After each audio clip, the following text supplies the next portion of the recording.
part en Albanie au départ de Corfou. Non, pas en Albanie. On va nous enlever un œil, un bras. On va même nous kidnapper, s'il vous plaît. Mais c'est bien ce qu'on nous a dit. Oui, c'est bien ce qu'on nous a dit. Vous allez voir que le danger n'est pas là où on l'attend. Entre la rivière albanaise, la montagne, quelques villes pittoresques et bien sûr la capitale, rendez-vous à la fin de la vidéo.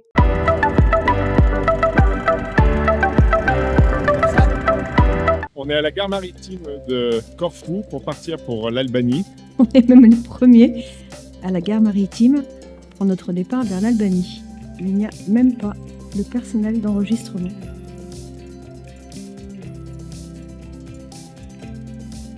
Je vous présente notre yacht qui va nous conduire en Albanie. Bon, petit correctif, je me suis trompé de bateau. C'est celui-là le nôtre, c'est un hydrofoil. Bon, vous allez croire que je le fais exprès, on s'est encore gouré de bateau. C'est celui-là, là-bas.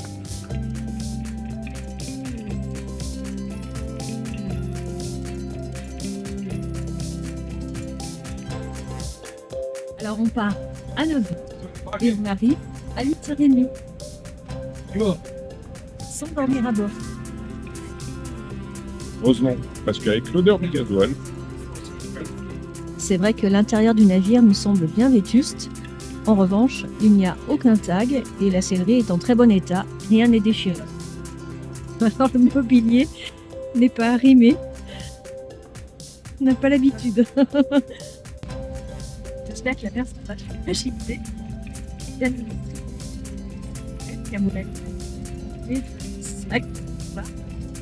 ça s'appelle la foi dans l'amarrage.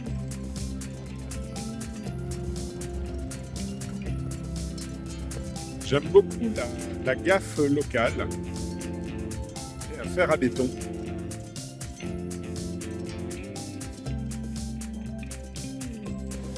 Le premier qui dit que mon bateau fume, je le bouffe. Les bagages sont entreposés à l'arrière du pont. J'espère que ma valise à roulettes ne va pas passer par-dessus bord pendant la traversée. Nous sommes montés à l'étage supérieur. Moquette au sol, c'est la classe. Voilà une arrivée sous la pluie. Bonjour l'Albanie.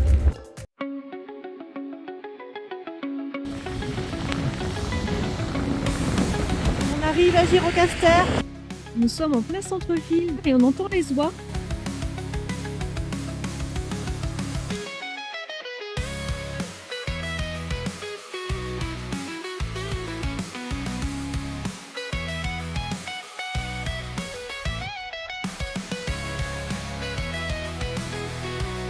Il n'y a pas grand monde, on visite la vieille ville sous la pluie et pourtant c'est magnifique. Donc nous, on s'est mis à l'abri de la pluie dans un abri anti-atomique. Le tunnel de la guerre froide, c'est pour nous, c'est maintenant. Le tunnel de la guerre froide, également appelé tunnel de la guerre des couleurs, est un bunker souterrain qui a servi d'abri d'urgence à la fin de l'ère communiste. Enver Hoxha, dictateur communiste paranoïaque, craignait une invasion étrangère, en particulier de l'Union soviétique, au début des années 60. 4 portes permettent de faire de cet abri un abri anti-atomique, et entre les 2 portes, il y a un sas qui permet de renouveler l'air. Utilisé jusqu'en 1990, le bunker a été construit en secret au début des années 70. Il mesure 800 mètres de long et compte 59 pièces. Notamment des salles pour les ministères, le gouvernement local, les interrogateurs, les élites du parti et des lieux pour dormir. On compte aussi le sas et la salle de décontamination, la salle des générateurs, celle de filtration de l'air, de production d'électricité et de stockage de l'eau.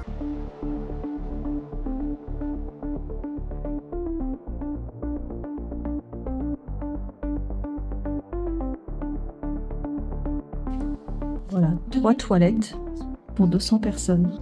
Voici les 2 dernières toilettes du bunker. Donc les soldats ne mangeaient que des conserves.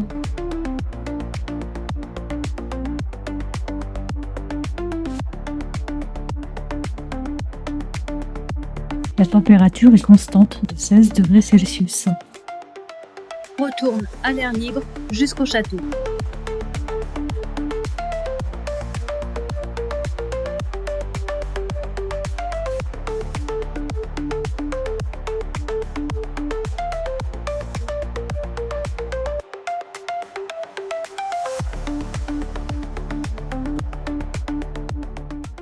Alors honnêtement, c'est la première fois que je vois un avion à la guerre et je pensais pas que c'était aussi mince que ça.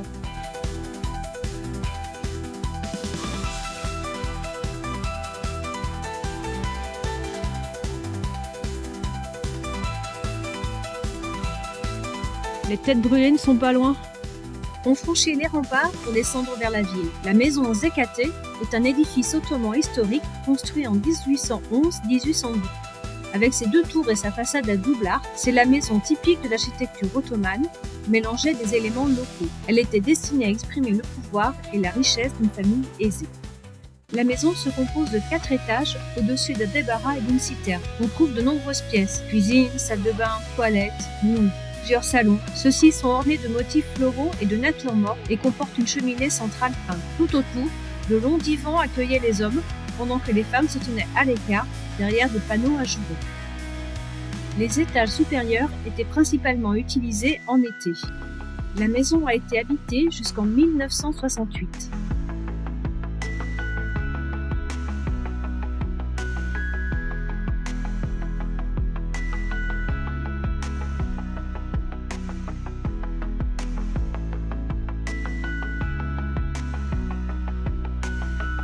Je suis sur la mezzanine et je ne peux pas me tenir debout, tellement le plafond est bas.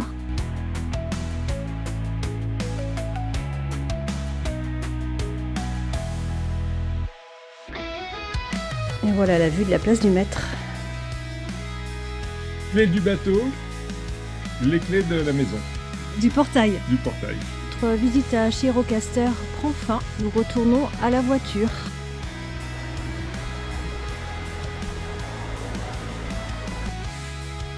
Ça me rappelle un peu les pires.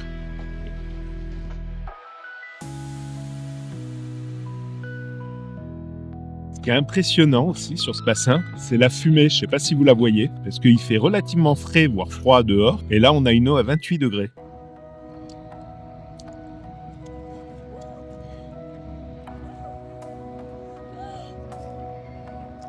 Sabine se baigne, hein, et moi je suis quand même avec l'anorak. Je vous rappelle que là-haut, tout en haut de la montagne, c'est saupoudré de neige, et que madame est dans un bain à 28 degrés environ.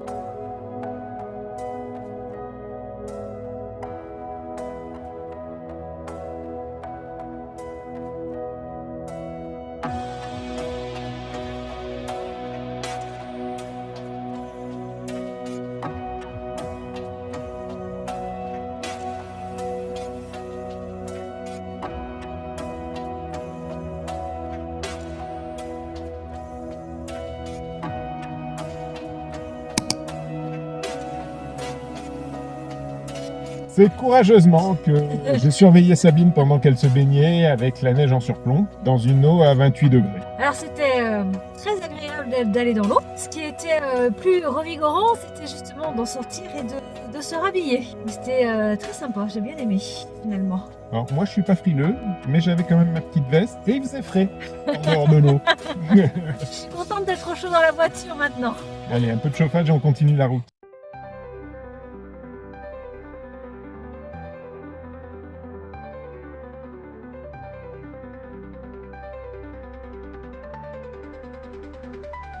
On est sur la bonne route, il semblerait. J'espère que Google est toujours mon ami. On fait demi-tour parce que la piste ne devient plus praticable pour notre voiture de location.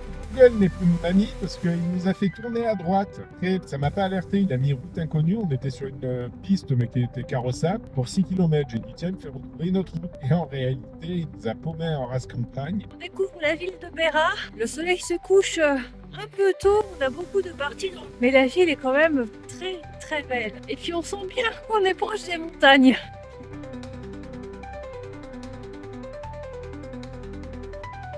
La ville de Beraa au coucher du soleil au mois de novembre. C'est magnifique.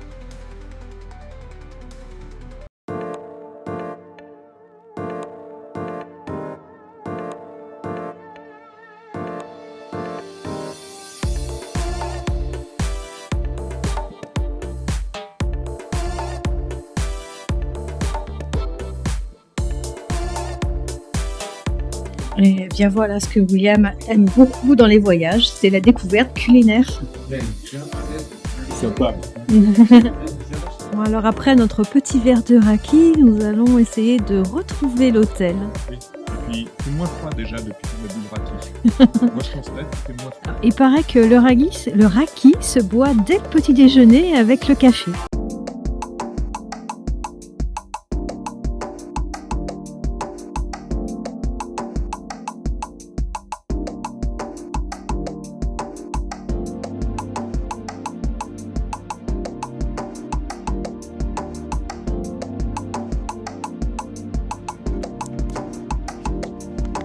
Il y a le brasero, il y a tout là.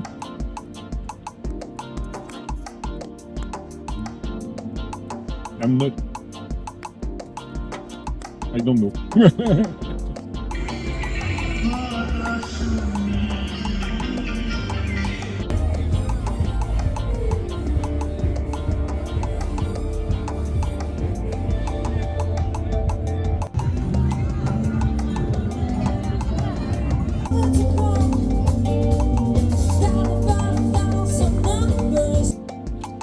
Voilà les dernières images de Beira avant de partir pour la capitale, Tirana.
C'est le moment de mettre un gel.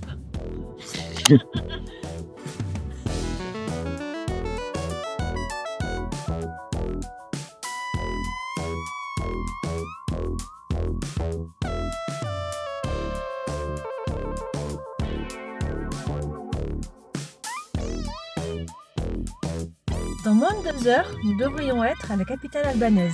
Tirana. T'as le plan de route? Non, pas encore, mais tu vas t'en occuper. Pocahontas toujours là. Et voilà, un troupeau de dindons avec son berger. Et c'est pas le premier qu'on voit.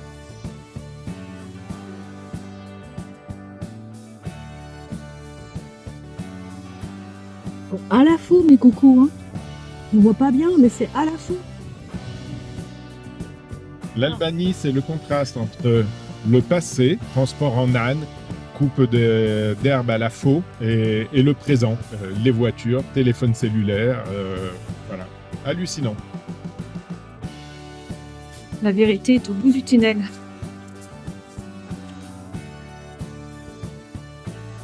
Rendez-vous la semaine prochaine pour la suite de cet étonnant voyage en Albanie. À bientôt!